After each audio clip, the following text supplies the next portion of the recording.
अश्वमेध महायज्ञ के प्रथम दिवस की पावन बेला, आज का ज्ञान मंच का ये सौभाग्यशाली अवसर। आज के इस अवसर पर हम लोगों के मध्य में उपस्थित इस कार्यक्रम की अध्यक्षता कर रही, अनेकों की श्रद्धा आदर सम्मान का केंद्र, तपस्या से रत जीवन जीने वाली परम पूज्य गुरुदेव और परम वंदनीय माता जी का सम्मिलित स्वरूप श्रद्धेय जी, शेफाली जी, यहाँ उपस्थित शांति कुंज की संगीत टोली के सभी सम्मानित कार्यकर्तागण, विभिन्न स्थानों से आए गायत्री परिवार के सभी सम्मानित कार्यकर्तागण, साधकगण, याजकगण, स्वयंसेवी भाइयों बहनों और प्यारे मित्रों, आज एक बड़े ही विलक्षण सौभाग्य का हिस्सा बन पाने का सौभाग्य, सुअवसर और एक अवसर हम लोगों को मिला है। यदि आज के इस घटनाक्रम की समीक्षा और मूल्यांकन हम लोगों को करना हो तो हमको पुराणों की एक घटना को स्मरण करके देखना होगा।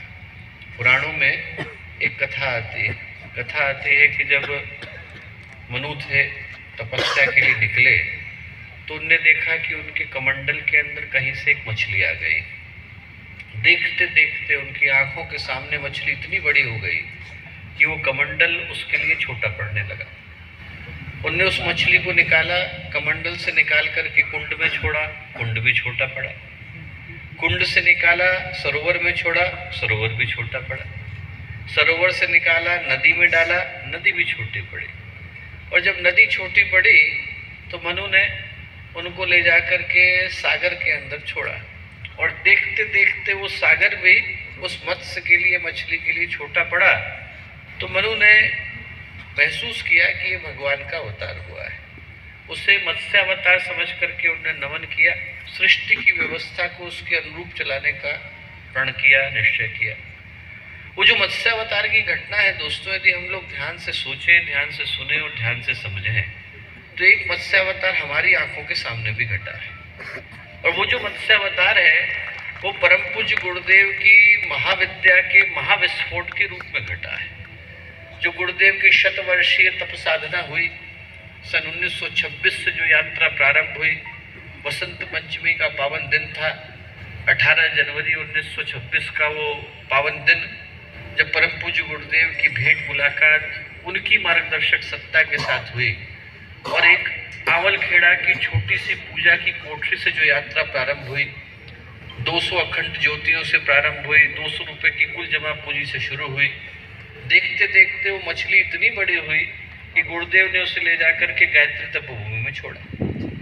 गायत्री तपोभूमि छोटी पड़ने लगी तो गुरुदेव उसे लेकर के आए और उसे सप्त सरोवर में, सप्त ऋषि के क्षेत्र में, शांतिवन में छोड़ा। और देखते देखते वो सरोवर भी छोटा पड़ने लगा। तो गुरुदेव ने लिया और उसे ले जाकर के अनेकों हजारों प्रज्ञा संस्थानों में छोड़ दिया। और आज देखते देखते वो जो मत्स्य है वो इतना बड़ा हो गया है कि मुंबई के महासागर में आकर के टिक गया है।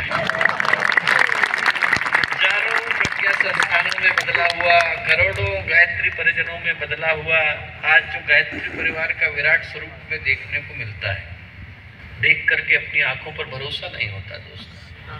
एक परिवार को बनाने में व्यक्ति को जीवन भर लग जाता है, हाथ पैर फूल जाते हैं। 4 लोगों को बांधे रखने में न व्यक्ति का श्रम जाता है, शरीर जाता है, भावनाएं जाती हैं। और उनको भी व्यक्ति कई बार ढंग से बांध पाने की स्थिति में नहीं होता। और जब हम लोग करोड़ों लोगों को एक श्रद्धा के धागे में पिरोया हुआ पाते हैं, एक ही उद्देश्य के लिए समर्पित पाते हैं, एक ही शक्ति के आगे झुका हुआ पाते हैं। अनेकों लोग ऐसे हैं जिनने गुरुदेव को देखा, माता जी को देखा, अनेकों ने सिर्फ पढ़ा, अनेकों ने सिर्फ सुना, और कई तो ऐसे हैं जिनने न पढ़ा, न सुना, न देखा, और तब भी उसी श्रद्धा, उसी भावना, उसी समर्पण, उसी त्याग, उसी बलिदान के साथ गुरुदेव के काम को करने के लिए खींचे चले आते।